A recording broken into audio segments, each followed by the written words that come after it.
Kal Kadosh, Boker Or.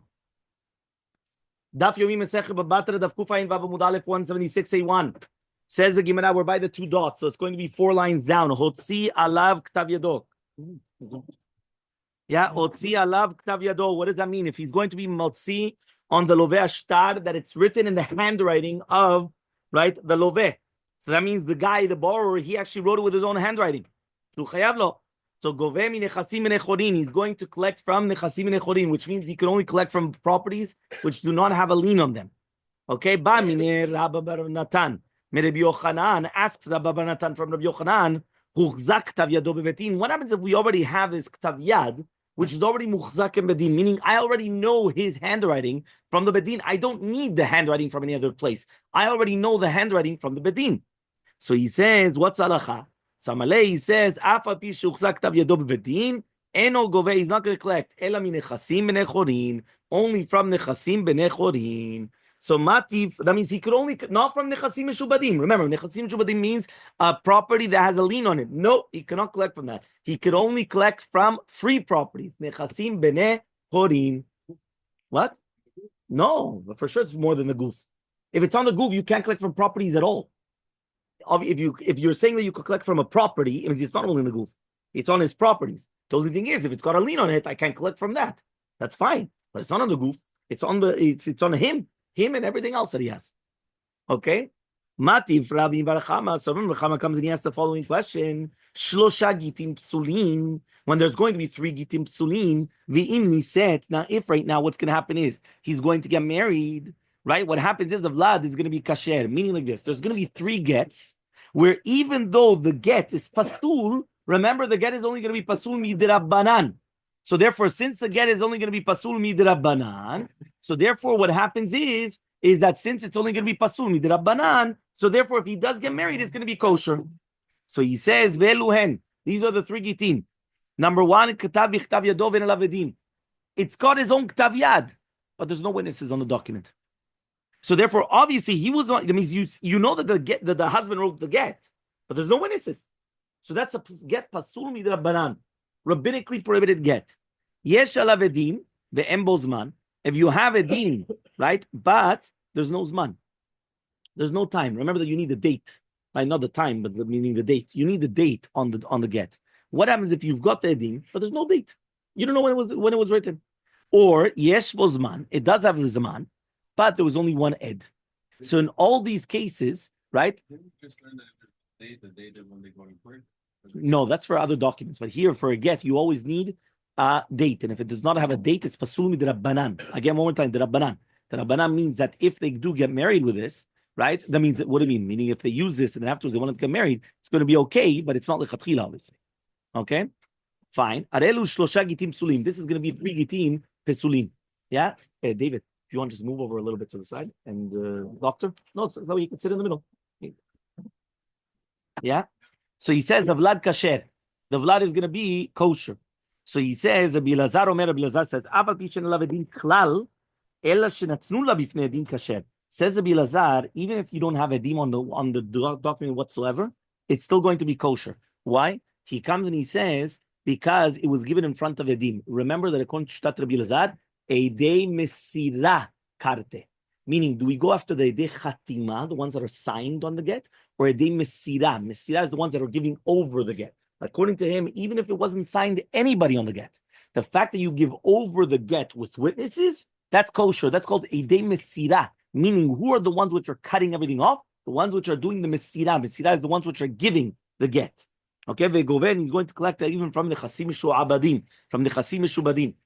Okay, so says the Gemara. So you see from here that according to Shitat Rabbi Elazar, a din that they come and they see the shtar giving over, even without any witnesses whatsoever, it's still going to be okay. So therefore, you could come and you could collect from the chasim mishubadim, and kol sheken, right? You could be goveh mishubadim for a shtar that is written with ktav yad, meaning like this: if right now you just told me that you have 2 witnesses which witness the giving over of the get, and that is already enough to make it kosher, and there's no problems whatsoever, even if there's no witnesses. So then, kol v'chomer, then if it's going to be with his own signature, with his own handwriting, that you could collect from the chasim mishubadim. So answers the Gemara, no, it's not a good proof. Why? Shane hatam, it's different over there. Temishat ktivahu deshabed nafsheh. He's mishabed himself from the shat ktiva. What does that mean? When a person comes and he's writing a get, from the time that he starts writing the get, he's already subjugating himself to whatever's written to pay off the entire debt. And therefore, the second that he starts writing it, that's it. That's already enough. Yeah? So now it says the Gemara, okay, fine. Right? We're by the two dots. Arev. Right? So it comes out that the second that a person comes and he starts writing a get, he's subjugating everything that he has towards this get, whether it's going to be the ketubah or whatever it is that he's going to have to pay back for this document. Okay? Fine. The two dots. When you have an arev that's coming out after the signing of the documents, right? Amar Rav says, if it's going to be before they sign the documents, they're going to collect from nechasim meshubadim. Okay, now he says, if it's going to be la'achar chitum shtarot, after the signing of the documents, he's going to collect from bnei chorin. Zimnin, and it happens, Amar Rav says, afilu kodem chitum shtarot, even before the chitum shtarot, right? Eno gove ela min nechasim bnei chorin. He's only going to collect from nechasim bnei chorin. So kasha Rav. Here it's a contradiction between Rav and between Rav. Why? Because what's happening is that over here we're going to come and we're going to say that even if the chayavut is before the signing, he's not going to collect only from nechasim and nechorim. Before, we said you could collect from even other nechasim as well. So says the Gemara, it's not a question. Had the katav here he wrote ploni arev. That means here he wrote in the document that this guy is the arev. The had the katav and here the ketava, right? It's written in ketava arev b'shtar uploni arev, right? Uploni arev, meaning there's going to be a difference whether you're going to write with a vav or without a vav. Yeah, with a vav or without a vav, right? What does that mean? Right? It comes out, right, that if you're going to write ploni arev, that Mr. So-and-so is an arev, or and ploni is arev. Now, what's the exact difference, right, between them? Even though the itchayvut of a ketubah is even before the signing of the witnesses, right, it's still going to be written down ploni ben ploni arev. It's not an shech of the ketubah. And therefore, it comes out that the kavanah of the adim was only to testify on the shtar and not on the arev. When you write down u, what is u? And. When you write down and, now if I'm going to sign on the bottom, I'm going to ask you, what are you signing on? So you're going to sign not only on the document, you're signing on the document and that so-and-so is the arev. If you just write down ploni arev, I'm not signing on the arev, I'm just signing on the document. Because I didn't write down the end. The end connects two things together. So that's going to be the difference, right, between.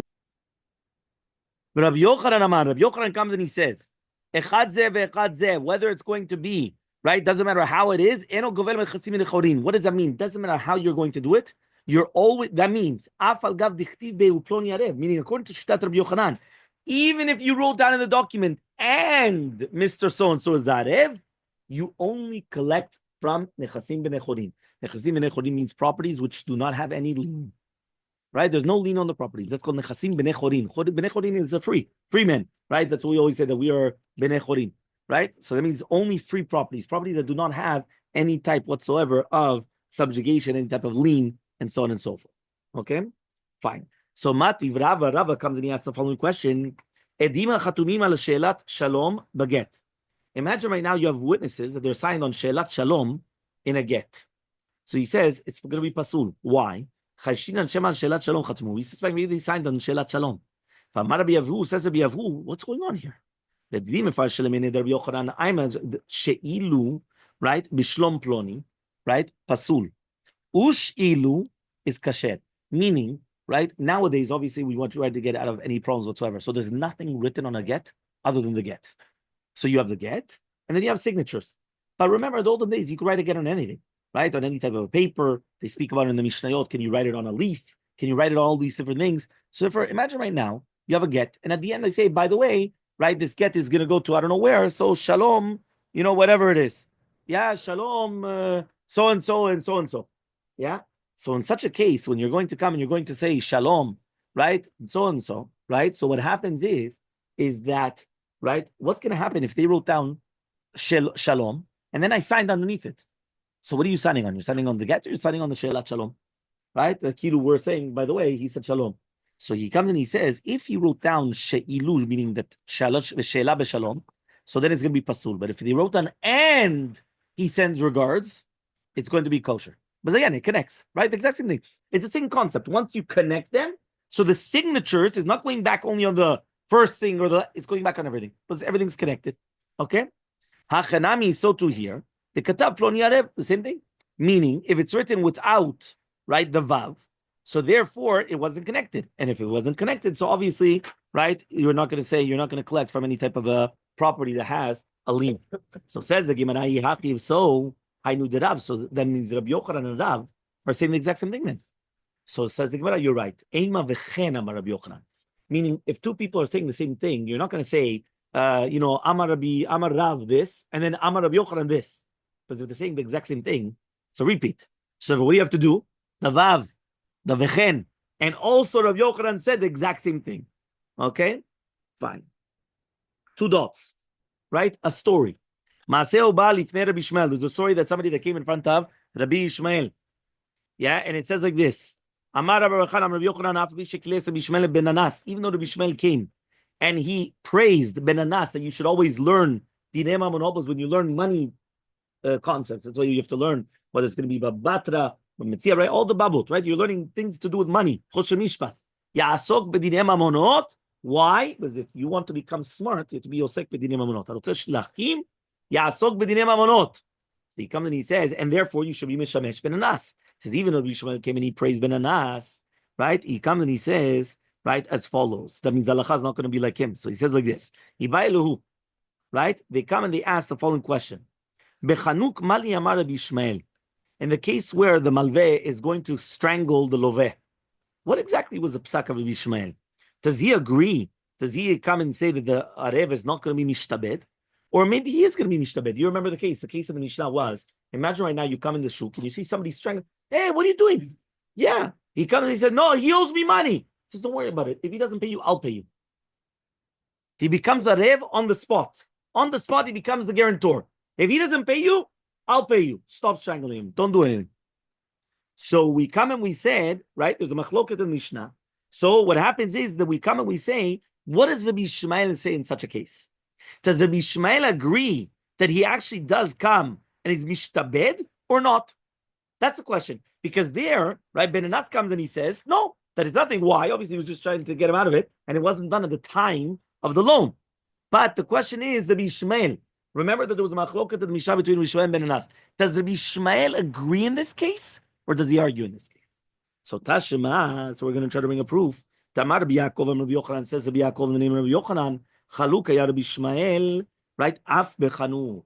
It comes out that even though, look back at our Mishnah. Our Mishnah comes and it says as follows. Yeah, he comes. Areva yotze lachar shekritim shtarot. Govem nechasim nechorin. Maaseh bar lifnei Rabbi Ishmael. Ve'amar govem nechasim nechorin. Amar lo Ben Anas. No. So we have a machloket between Rabbi Ishmael and Ben Anas, right? And all of a sudden, right, comes Ben Anas and he tells him, Lama, he says, Amar lo haya chonek etcha barshu b'tzov lechavero ve'amar lo nachli v'ani etelecha patur. Why? Because obviously he's not going to be chayav. So now we don't have what is the shita of Rabbi Ishmael on this, because Ben Anas is answering Rabbi Ishmael, but Rabbi Ishmael didn't say anything. Rabbi Ishmael argued, and Rabbi Ishmael comes and he says that he's going to be govem nechasim nechorin. Ben Anas comes and he says he cannot collect from anything, and then he comes and he brings you the case of the strangulation. Now it's not actually said anything. It's not written anything. So what's Rabbi Ishmael's shita? So says the Gemara, comes Rabbi Ishmael argues on that as well. Meaning he comes and he says, Chaluk ya Rabbi Ishmael, she'af bechanuk, he's going to be, right? He says he's going to be mishtabed, right, as well. Okay, that means he's going to come and he's going to become giving subjugation to it as well. So now the Arev is obligated not to pay back. So says the Gemara, okay, fine. Halacha kimoto, or halacha kimoto. What's halacha like? Because remember, we said in the Mishnah, right? Rabbi Ishmael comes and he says, and if somebody wants to come and he wants to be yosak b'dinei mamonot, yeshamesh ben Anas, right? And we still said that the halacha is not going to be like that. So what's going on? Is the halacha like him or not? So Tashema dechiyat, right? Ravin Amar Rabbi Yochanan says Rabbi Yochanan, Chaluk ya Rabbi Ishmael af bechanuk v'halacha kimoto bechanuk. The halacha is always like Rabbi Ishmael. Meaning not only in the previous case, even in this case, in both cases the halacha is like Rabbi Ishmael, not like Ben Anas. Okay. So Amar of Yudam Shmuel, and it says of Yudam Shmuel, Chanuk, in the case of the person that he's going to come and he's going to accept upon himself to be an arev for somebody that's getting strangled, v'kanun yado, and they made a kinyan.